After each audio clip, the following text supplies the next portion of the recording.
नमस्कार दोस्तों। आज की कहानी है प्रॉब्लम चाइल्ड, जो मालती जोशी द्वारा लिखी गई है। अगर आपको कहानी पसंद आए तो वीडियो को लाइक जरूर करें और चैनल को सब्सक्राइब करना ना भूलें। तो आइए सुनते हैं। जैसे ही दरवाजा खुला, आलोक ने तस्वीरों वाली किताब से चेहरा ढक लिया। योजना थी कि जैसे ही गुड़िया किताब के लिए हाथ बढ़ाएगी, वह उसे लपक कर गोद में उठा लेगा। अपनी रानी बिटिया को देखे हुए पूरे 8 दिन हो गए थे। अब एक एक क्षण उसे भारी पड़ रहा था। लेकिन दरवाजा गुड़िया ने नहीं, उसकी माँ ने खोला। या तो उसे पहले ही समझ लेना चाहिए था। गुड़िया भला इतनी देर लगाती है? वह तो जैसे घंटी पर कान लगाए रहती है। निम्मो, जरा सामान देखना, मैं उन सज्जन को रवाना कर दूं। आलोक ने अपना बैग पकड़ाते हुए कहा। लेकिन वह जब ऑटो के पैसे देकर वापस आया, तब भी सूटकेस और बैग वहीं दरवाजे पर पड़े हुए थे। वह तो टकराते टकराते बचा। निम्मो, जरा फर्स्ट क्लास चाय तो बनाना, मैं अभी नहा कर आया। वो डीजल गाड़ियों की घरघराहट से सर एकदम भन्नाने लगा है। कहते हुए आलोक ने अपना कोट उतारकर निरुपमा के कंधे पर टांगा और बाथरूम में घुस गया। नहाकर वह तौलिया लपेटे ही बाहर निकला। जानता था कपड़े तो बिस्तर पर रखे ही मिलेंगे, पर बेडरूम में पहुंचकर निराशा ही हाथ लगी। निम्मो, मेरे कपड़े! वह चिल्लाया। रैक पर रखे हैं, किचन से आवाज आई। और कुर्ता पजामा कहाँ है? अलमारी में देख लो ना, चिल्ला क्यों रहे हो? मुझे चाय भी तो बनानी है। उसका मन खट्टा हो गया। 8 दिन के उबाऊ टूर के बाद यह स्वागत हो रहा है। बिटिया तो घर से नदारद ही थी। उसकी माँ भी कोई खास तवज्जो नहीं दे रही है और इन्हीं लोगों के लिए वो खटता रहता है, जंगलों की खाक छानता फिरता है। चाय वहीं बेडरूम में ही आ गई। साथ में नाश्ता भी था, पर निरुपमा का मुंह ही सूजा हुआ था। बात क्या है निम्मो? उसने कप उठाते हुए पूछा। क्या थका हारा पति एक मुस्कान का भी हकदार नहीं है? तुम हारे थके हो तो क्या मैं यहाँ फूलों की सेज पर लेटी हुई थी? कोफ्त हो आई उसे। अजीब औरत है, जब देखो पारा चढ़ा ही रहता है। सीधे मुंह बात करना तो जैसे जानती ही नहीं। और वह साहबजादी, उसका तो पैर ही घर में नहीं टिकता है, बस मटर गश्ती करती रहती है। वह तो यात्रा के दौरान भी उसे नहीं भूलता। जहाँ जो चीज अच्छी लगती है ले लेता है। पर इन महारानी जी को बाप की परवाह भी है, बस खेलने से ही फुर्सत नहीं है। चाय से निबटकर उसने 8 दिन के अखबारों का गट्ठर उठाया और सोफे पर पसरते हुए पूछा। वो लक्ष्मी जी कहाँ है? कौन? वही तुम्हारी कन्या। गई होगी कहीं, उसका क्या एक ठिकाना है? उसके चाहे जितने भी ठौर ठिकाने हो, तुम्हें मालूम तो होने चाहिए, आखिर माँ हो तुम उसकी। हाँ, मैं माँ हूँ, इसलिए मुझे ही सब खोज खबर रखनी चाहिए, तुम्हारा कोई कर्तव्य नहीं है। पढ़ाई करवाऊँ तो मैं, तैयार करूँ तो मैं, स्कूल छोड़ने जाऊँ तो मैं। तो तुम्हारा मतलब है अब मैं नौकरी छोड़कर बेबी सिटिंग शुरू कर दूँ? अजीब अहमक हो। हाँ हाँ, मैं तो हूँ ही बुरी। तुम इसी तरह हमेशा मुझे जलील करते रहते हो। तभी तो वह मुझे घास नहीं डालती। एक बात नहीं सुनती है मेरी। कुछ कहने जाओ तो ये देखो। और निरुपमा ने अपना हाथ उसके आगे कर दिया। आलोक ने देखा कलाई पर दांतों के गोल गोल निशान थे। खून रीस रीस कर उन पर जम गया था। यह क्या हुआ? काटा है तुम्हारी लाडली ने। क्या बात करती हो? तो क्या मैं झूठ कह रही हूँ? निरुपमा ने कहा और इतनी देर से बंधी हुई रुलाई एकदम फूट पड़ी। आश्चर्य में डूबा आलोक उसका माथा सहलाता रहा।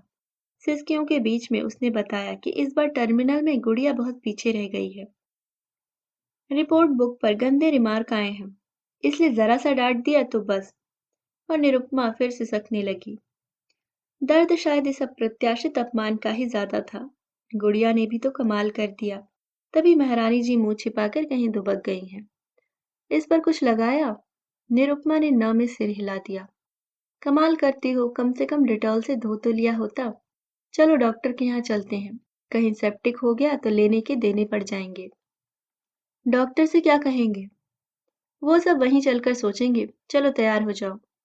लेकिन घर से निकलने के बाद उसे खुद ही अपने फैमिली डॉक्टर के यहाँ जाते हुए शर्म आने लगी। वह दूर आनंद नगर तक चला गया और एक अच्छा सा बोर्ड देखकर गाड़ी रोक दी। डॉक्टर काफी बुजुर्ग थे, बिना कुछ किए थोड़ी देर तक जख्म को देखते रहे। आलोक से प्रतीक्षा सहन नहीं हुई।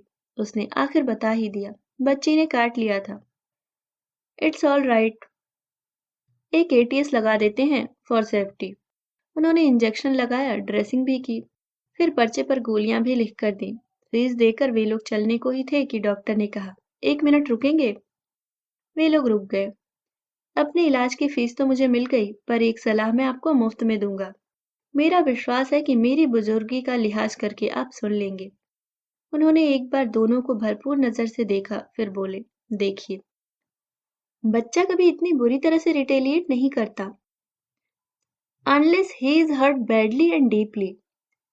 Let it not happen again. शर्म के मारे दोनों से सिर उठाते नहीं बना। वे उसी तरह से सिर झुकाए दुकान से बाहर आ गए। धन्यवाद कहने तक का उनमें हौसला न रहा। पूरे रास्ते दोनों खामोश बने रहे। घर में पांव देते ही निरुपमा ने अपना गुबार उतारा। अच्छे डॉक्टर के यहाँ ले गए थे तुम मुझे। बसंती आकर लौट गई है। अब बैठकर बर्तन घिसने होंगे। कोई जरूरत नहीं है, दूसरे निकाल लो या फिर मैं अभी होटल से आता हूँ। जरूर ले आओ, पैसे पेड़ पर ही तो फलते हैं। 50 रुपए उस बुढ़ऊ ने झटक लिए। हर बार पैसे की बात क्यों ले आती हो? मैं तो तुम्हारा ख्याल करके ही कह रहा था। हाथ में वैसे ही तकलीफ है। पति की व्यग्रता देखकर निरुपमा भी तरल हो आई। अरे ऐसा बनाना ही क्या है? तुम्हारे लिए 4 फुलके उतार लूंगी बस। सुबह का सारा खाना वैसा ही पड़ा है। क्यों? कहते हुए आलोक ने पहली बार डाइनिंग टेबल की ओर देखा।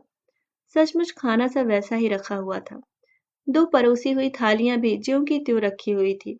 उसने पास जाकर देखा, गोभी आलू की सब्जी, टमाटर की चटनी, मटर पुलाव और नमकीन पूरियां। वाह, यह तो गुड़िया की फरमाइशी डिशेस थी। पापा टूर पर होते हैं तो खाना गुड़िया की पसंद का ही बनता है। और ऐसा मनपसंद खाना अनछुआ कैसे रह गया? क्या लड़की दोपहर से ही गायब है? निरुपमा, वह गुर्राया। गुस्से में होता है तो पूरा नाम लेकर ही बुलाता है। निरुपमा ने संशक नेत्रों से उसकी ओर देखा। तुम्हें सिर्फ बसंती की पड़ी है। जरा अपनी लाडली के बारे में भी तो सोचो। ऐसा तो नहीं है कि हमारे पीछे आई हो और ताला देखकर लौट गई हो। देखती हूँ शायद पड़ोस में बैठी हो। नहीं, पड़ोस में होती तो मुझे देखकर दौड़ी चली आती। मैं जरा सामने वाले ब्लॉक तक पूछ आता हूँ। पर उप्पल के यहाँ मत जाना। कल को मिसेज उप्पल सब और कहती फिरेंगी कि इन्हें अपनी बच्ची का भी होश नहीं है। कहने को तो वे यह भी कह सकती हैं कि लड़की सारी शाम हमारे यहाँ बैठी रही और कोई पूछने भी नहीं आया। तुम भी पता नहीं किस किस बात का प्रेस्टीज इश्यू बना लेती हो। अच्छा, तुम अब भाषण तो मत दो, मैं पड़ोस के विशु को भेज रही हूँ। वैसे भी बच्चे इतनी देर बाहर खेलते अच्छे नहीं लगते। दिया बाती से पहले घर आ जाना चाहिए। ये भाषण भी अपनी लाडली को ही सुनाना, मुझे तो वह कुछ गिनती ही नहीं। आलोक फिर चुप हो गया। कुछ देर तक घर में सन्नाटा सा छा गया। केवल किचन से खटर पटर की आवाजें आती रहीं। उन्हीं की ताल पर आलोक सोचता रहा, पता नहीं कहाँ क्या कमी रह जाती है कि गुड़िया धीरे धीरे एक प्रॉब्लम चाइल्ड बनती जा रही है। और गुड़िया ही क्यों, उसके भाइयों के, बहन के सभी बच्चे इसी तरह समस्या बनते जा रहे हैं। बड़ी माँ तो अक्सर कहती भी हैं, धन्य हो तुम लोग और तुम्हारे ये बच्चे। हमारे अगर ऐसे होते तो हम तो सचमुच पागल हो जाते। एक एक दो दो हैं तो निभ भी रहा है। उसे अपना बचपन याद हो आया। सच, कितने बच्चे थे घर में। माँ के 5, बड़ी माँ के 7। बुआ लोग आती थी तो उनके भी जुड़ जाते, पर कहीं कोई बवाल नहीं होता था। माँ बड़ी लड़कियों को साथ लेकर खाना बना देती। बड़ी माँ सबको अपने सामने गोलाकार पंक्ति में बिठाकर खिला देती। तीज त्योहार छोड़कर रोज तो वही मेन्यू रहता, दाल भात सब्जी रोटी, अचार की एक आध फाक साथ में। नाश्ते का तो कोई झंझट ही नहीं था। सुबह का स्कूल हुआ तो रात की रोटी दूध में मीड़ कर खा ली। दोपहर का स्कूल हुआ तो स्कूल से लौटकर सुबह की सब्जी रोटी खा ली। माँ को फुर्सत हुई तो उसी रोटी को तवे पर घी डालकर करारा सेक देती थी। कपड़े साल में 2 बार बनते थे या फिर किसी की शादी पर। फालतू लाड दुलार के लिए न किसी के पास समय था, न वैसा रिवाज ही था। फिर भी कभी किसी बच्चे ने माँ को इस बुरी तरह से काटा हो, ऐसा नहीं सुना गया। काटना तो बहुत दूर की बात है, बड़ों के सामने ऊंची आवाज में बोलने तक का ताव न था। अब तो इतनी सुख सुविधा है, इसके बावजूद भी सब कुछ जैसे उलट पुलट हो गया है। घड़ी ने 7 बजाए तो उसने आदत के अनुसार प्रादेशिक समाचारों के लिए रेडियो खोला, फिर तुरंत ही बंद कर दिया। एक बार टीवी लगाकर देखा, पर मजा नहीं आया। वह उठकर चहलकदमी करने लगा, तभी एहसास हुआ कि घर में एकदम सन्नाटा है। अब तो किचन से भी आवाजें नहीं आ रही थी, पर हाँ, कहीं से दबी दबी सी सिसकियां सुनाई दे रही थी। उसने पर्दा हटाकर देखा। डाइनिंग टेबल का नजारा बदला हुआ था। सुबह की थालियां उठ गई थी, खाना नए सिरे से लगा दिया गया था और सजी सवरी मेज पर सिर रखकर निरुपमा सिसक रही थी। निम्मो, उसने अपनी पत्नी के बालों में प्यार से हाथ फेरते हुए पुकारा। कितनी ललक से मैंने दोपहर का खाना बनाया था, उसने सुबकते हुए कहा। पर लड़की ने एक और भी मुंह में नहीं लिया। सुबह दूध के साथ 2 बिस्कुट खाए थे, उसी पर चल रही है। पता नहीं स्कूल में टिफिन भी खाया था या नहीं। हफ्ते में 3 दिन तो अनछुआ ही वापस आ जाता है। इन्हें खाने की भी सुध नहीं रहती। आलोक को इस बात पर गुस्सा आया कि इन्हें सिर्फ गुड़िया का रिपोर्ट कार्ड देखने की जल्दी थी। टिफिन से इनका कोई मतलब नहीं था, लेकिन वह जब्त कर गया। निरुपमा को और रुलाने का उसका मन नहीं था। एक कुर्सी खींचकर वह उसके पास बैठ गया और मुलायम स्वर में बोला, निम्मो, मुझे सच सच बताओ कि क्या हुआ था। बताया तो था। नहीं, पूरा सच बताओ। वह कोई पागल नहीं है कि ऐसे काटेगी, कुछ तो हुआ होगा। मैंने उसकी थाली खींच ली थी। क्यों? वह मेरा मुंह चिढ़ा रही थी। क्या बात करती हो? वह भला ऐसा क्यों करेगी? डांट दिया था ना मैंने। पर क्यों? उसका रिपोर्ट कार्ड देखो, तब पता चलेगा। तब तुम भी अपने को रोक नहीं पाओगे। पर यह काम खाने के बाद भी तो किया जा सकता था। खाने के बाद वह रुकती है घर में? 1 मिनट को तो उसका पाँव घर में ठहरता नहीं है। स्कूल का काम ही मैं कैसे करवाती हूँ, यह बस मेरा भगवान ही जानता है। वह घर से इस तरह भागी भागी क्यों फिरती है, जानती हो? तुम्हारा आठों पहर का टोकना उसे रास नहीं आता, चिढ़ जाती है वह। मुझे कोई शौक है चिल्लाने का? और कौन से माँ बाप हैं जो बच्चों को नहीं डांटते? कभी कभार घर में रहा करो तो पता चलेगा कि कितना सिर खपाना पड़ता है। तुम अपनी महत्वाकांक्षाओं में थोड़ी ढील दे दो तो सारी मुश्किलें आसान हो जाएंगी। पर यह बात कभी तुम्हारी समझ में आती ही नहीं है। भई, बच्चा भी तो अपने सामर्थ्य के अनुसार ही पढ़ेगा। बुद्धि कोई ऊपर से तो थोपी नहीं जाती। आखिर विद्या बुद्धि भी तो उसने हमसे ही विरासत में पाई है। तुम्हारी तो मैं नहीं जानता, पर मैं तो कभी टॉपर नहीं रहा। हमेशा सेकंड डिवीजन में ही पास होता रहा हूँ। लेकिन तुम्हें हमें इतना अच्छा स्कूल भी तो नहीं मिला। न हमारे जमाने में ऐसे स्कूल थे, न हमारे माँ बाप के पास इतना पैसा था। इनके भाग्य से सब जुट गया है, तो इन्हें कद्र नहीं है। सच कहती हूँ, हर महीने फीस जमा कराते हुए कलेजे में आग लग जाती है। लूटते हैं बस। महंगे स्कूल में पढ़ने की जिद उसने तो नहीं की थी निम्मो। यह तो हमारा हट था, हमारा शौक है। हमें जो नहीं मिला वह हम अपने बच्चे को देना चाहते हैं। अपनी अतृप्त आकांक्षाओं का बोझ हम बच्ची। अब तुमने फिर भाषणबाजी शुरू कर दी। अच्छा, रहने दो, पर सीधी सादी भाषा में एक बात कहूँ। स्कूल कितना भी महंगा हो, क्लास के सब बच्चे तो फर्स्ट नहीं आ सकते। फर्स्ट तो एक ही आएगा। फर्स्ट ना सही, पर 35th, ये भी कोई रैंक होती है? छी, मुझे तो किसी को बताते हुए भी शर्म आएगी। तो तुम्हारा गुस्सा शायद इसलिए है कि अब तुम्हें अपनी सहेलियों के सामने नीचा देखना पड़ेगा। उनकी तरह तुम डिंग नहीं हाँक सकोगी। जरूर तुमने कपूर के बॉबी का या मेहता की सुमन का जिक्र किया होगा, तभी तो वह इतना चिढ़ गई होगी। निरुपमा का चेहरा फिर तमतमाने लगा था। तभी दरवाजे की घंटी बजी। आलोक ने लपक कर दरवाजा खोला, पर अफसोस, सामने वाजपेयी जी की उर्मिला खड़ी थी। उसे देखकर ही याद आया कि आज बुधवार है और 8 बजने ही वाले हैं। नमस्ते भाई साहब। नमस्ते। आलोक ने बेमन से प्रति नमस्कार किया। आज आपको दरवाजा खोलना पड़ा? गुड़िया कहाँ है? पढ़ रही है क्या? सहेली के यहाँ बर्थडे पार्टी में गई है। आलोक अवाक रह गया। निरुपमा ने कितनी जल्दी और कितने सहज भाव से उत्तर गढ़ लिया था। काश यही सच होता। वैसे उर्मिला को सच झूठ से कोई सरोकार नहीं था। उसने तो मात्र औपचारिकता बरती थी। उसे तो चित्रहार से मतलब था। आंधी हो या तूफान, वह चित्रहार देखने जरूर आती है। शुक्रवार बुधवार उसका आना नियम सा हो गया था, पर इससे पहले कभी इतना अखरा नहीं था। टीवी पर विज्ञापन आने शुरू हो गए थे। आलोक के कान दरवाजे पर लग गए। कहीं भी खेलती रहे लड़की, विज्ञापन के समय उसका घर में आना निश्चित था। इसी विश्वास के बल पर वह इतनी देर से अपने को रोके हुए था। उसकी प्रतीक्षा करते हुए वह मन ही मन अपना पाठ दोहरा रहा था।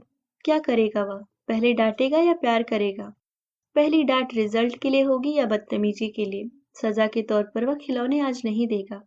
तस्वीरों वाली किताब तो वह देख ही लेगी, सामने जो पड़ी है, या उसे भी छुपा देना ठीक होगा। खैर, यह सब तो बाद में सोचा जाएगा। सबसे पहले तो वह उसे जी भरकर विज्ञापन देखने देगा, लड़की जैसे जान छिड़कती है उस पर। उसकी तो जैसे समाधि लग जाती है, पलक तक नहीं झपकाती। स्कूल से उपहार स्वरूप मिली जुओं के निष्कासन के लिए निरुपमा को यह समय उपयुक्त लगता है। लड़की जगह से हिलती भी नहीं है। जैसे ही पहला गाना समाप्त हुआ, आलोक का धीरज जवाब दे गया। उसने स्कूटर की चाबी उठाई और चप्पल पहनकर बाहर आ गया। निरुपमा भी उसके पीछे भागी भागी आई। कहाँ जा रहे हो? कहीं तो जाना पड़ेगा, तुम्हारा विशु तो अभी तक कोई समाचार नहीं लाया। मैं देखता हूँ मैं देखती हूँ जाकर कि वह गया भी था कहीं या नहीं। रहने दो, अब तो मैं जा रहा हूँ। बस अब तुम घर बैठकर यही मनाओ कि वह कॉलोनी में ही हो, किसी के घर बैठी हो। कहीं सड़क पर निकल गई होगी तो भगवान ही मालिक है। कैसा तो ट्रैफिक रहता है वहाँ। प्लीज, निरुपमा ने उसके मुंह पर हाथ रख दिया। अब कुछ उल्टा सीधा तो मत बोलो, दिमाग वैसे ही खराब हो रहा है। तुम्हारे दिमाग के बारे में तो अब मुझे भी कोई शक नहीं रह गया है। लड़की कैसी मन स्थिति में बाहर गई है, उसका भी तो तुम्हें होश नहीं है। मुंह फुलाकर घर में बैठी रही। निरुपमा को सुबकता हुआ छोड़कर उसने स्कूटर स्टार्ट कर दिया। पहले तो पार्क तक छोटा सा चक्कर लगाकर देख लिया, शायद डर के मारे कहीं दुबकी बैठी हो। पर वहां एकदम सन्नाटा था। फिर उसने परिचितों के, गुड़िया के दोस्तों के दरवाजे खटखटाना शुरू किए। 4-5 लोगों का चित्रहार खराब करने के बाद एक जगह सुराग मिला। वर्मा जी की पिंकी ने बताया, हमसे तो अंकल आज वह कुट्टी हो गई थी, पार्क में भी पूनम के साथ खेलती रही। पूनम कौन, कहाँ रहती है? उसने अधीर होकर पूछा। वो उधर बड़ा सा पीला मकान है ना, गुलमोहर का पेड़ भी है। पिंकी अता पता बताने की कोशिश करने लगी तो वर्मा जी ने मदद की। अरे Chaturvedi advocate, Veena nursing home के सामने। थैंक यू सर, मैं समझ गया। And sorry to disturb you. पर वो क्या है कि पार्क से अब तक घर नहीं लौटी तो चिंता तो हो ही जाती है। दैट्स नेचुरल, उन्होंने कहा। उन्हें फिर एक बार धन्यवाद देकर वह सड़क पर आ गया। लोगों को धन्यवाद दे देकर और सॉरी टू डिस्टर्ब यू कहकर उसकी जबान दो खाई थी। अब चतुर्वेदी जी के यहाँ आकर फिर वही सब दोहराना पड़ेगा। ईश्वर करे वह उसका अंतिम पड़ाव हो। अगर गुड़िया वहां भी नहीं हुई तो उसे निरुपमा पर बहुत गुस्सा आ रहा था। कैसी अजीब परिस्थिति में डाल दिया है उसे, खुद तो घर बैठी बिसुर रही है। लोगों की सवालिया निगाहें झेलनी पड़ रही हैं आलोक को। चतुर्वेदी जी का घर ढूंढना मुश्किल नहीं था। आते जाते कई बार बोर्ड देखा था। उनके घर के सामने पहुंचकर उसने एक गहरी सांस भरी। अब तक जहां भी गया था वे जाने पहचाने चेहरे थे, पर नई जगह जाकर क्या कहेगा, कैसे अपना परिचय देगा? जी मैं गुड़िया का। नहीं नहीं, गुड़िया कहने से तो वह नाराज होती है। बच्चे बाद में चिढ़ाते जो हैं। तो मैं कहूंगा कि मैं मोनिका का पिता हूँ, आलोक शर्मा। दरअसल हमें अभी पता चला है कि आपकी बेबी के साथ मेरी बेटी पार्क में खेल रही थी। क्या वह उसके साथ यहाँ आई है? क्या आप बता सकते हैं वह कहाँ गई है? अपने संवादों की मन ही मन रिहर्सल करते हुए उसने धीरे से गेट खोला। इसके बाद उसे कुछ सोचना ही नहीं पड़ा। दो नन्हे नन्हे हाथों ने उसे भींच लिया। उसने लपक कर उसे गोद में उठा लिया। गुड़िया ही थी वह। उसके स्कूटर की आवाज पहचान कर दौड़ी चली आई थी। उसने देखा वह स्कूल यूनिफॉर्म में ही थी। आलोक समझ गया, पहली झड़प तो इसी बात पर हुई होगी। स्कूल से लौटते हुए भूख से बेहाल हो जाती है लड़की। कपड़े बदलना, जूता बस्ता ठिकाने पर रखना, हाथ मुंह धोना, सब उसे पहाड़ सा लगने लगता है। पर निरुपमा कभी रियायत नहीं देती। फिर कभी कभी वह भी जिद पर आ जाती है। माँ की लड़की जो ठहरी।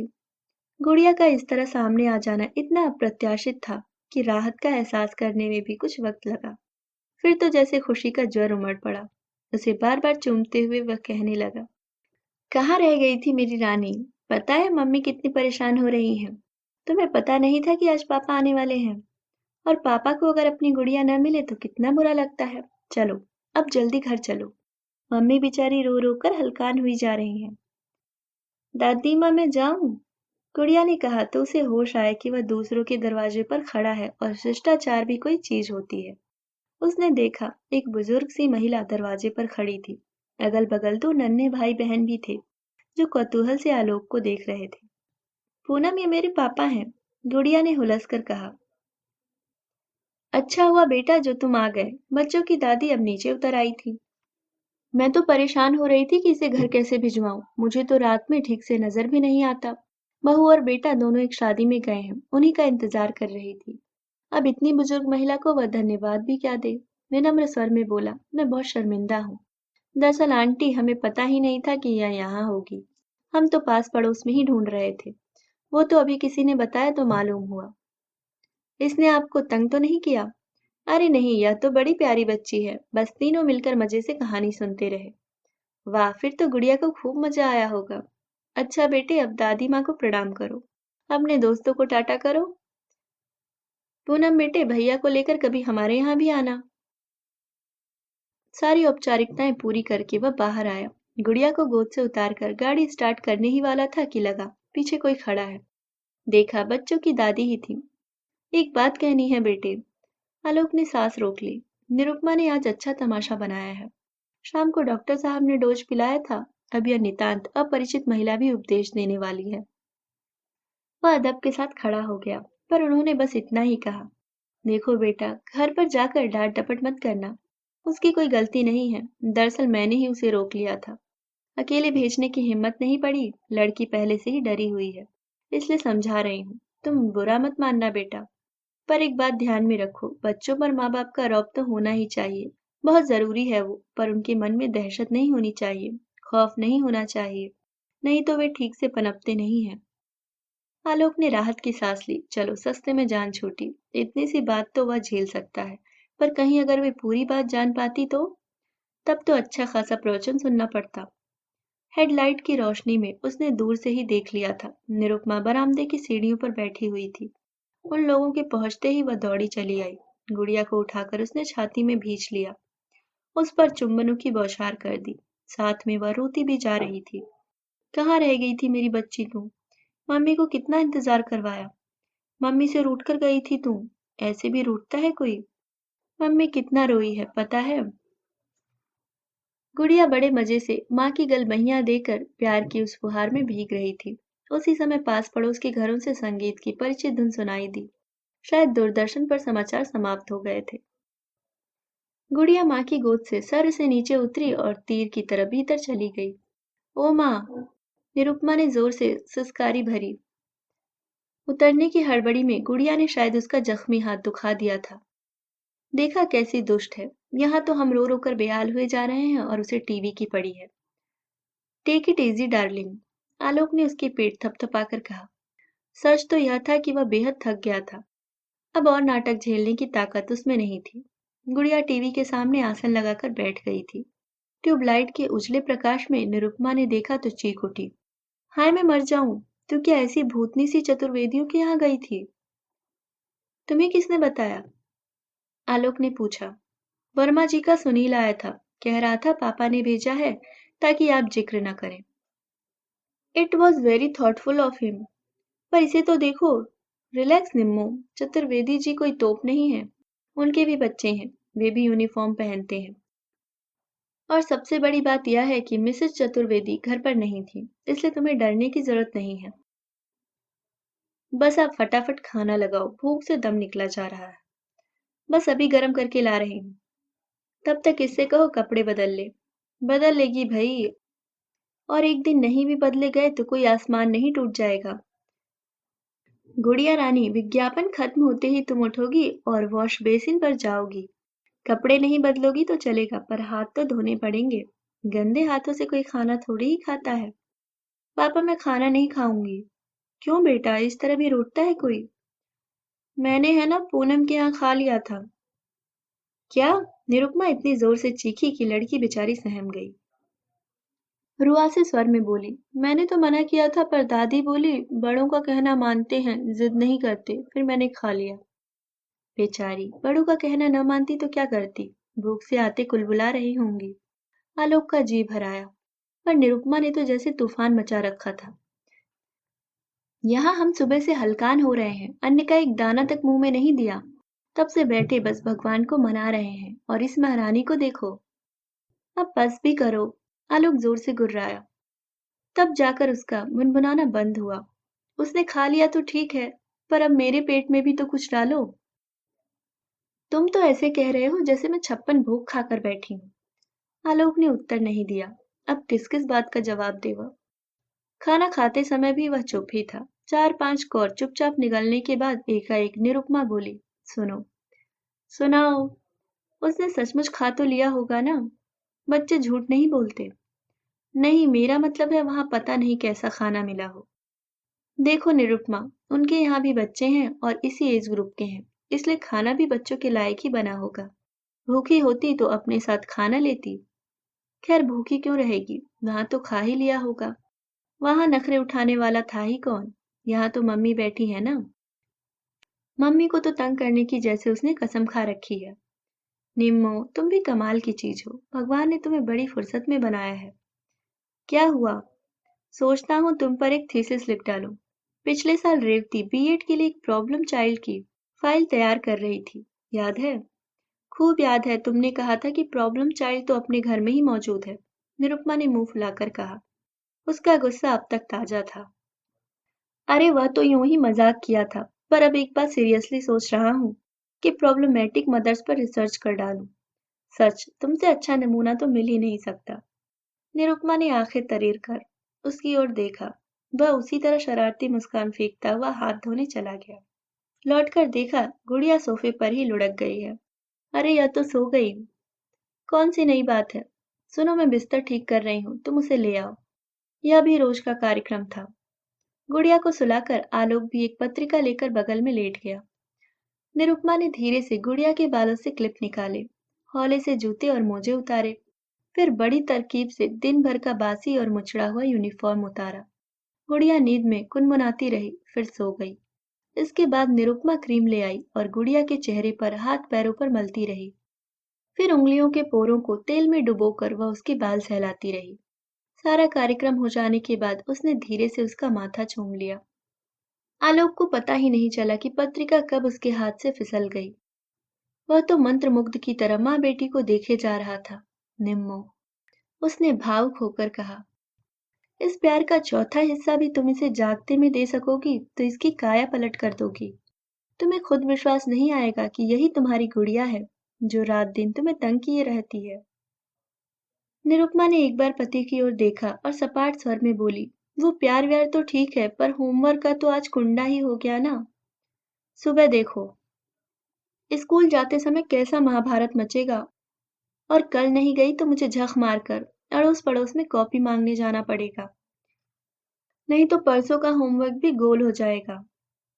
आलोक सिर पकड़कर बैठ गया था।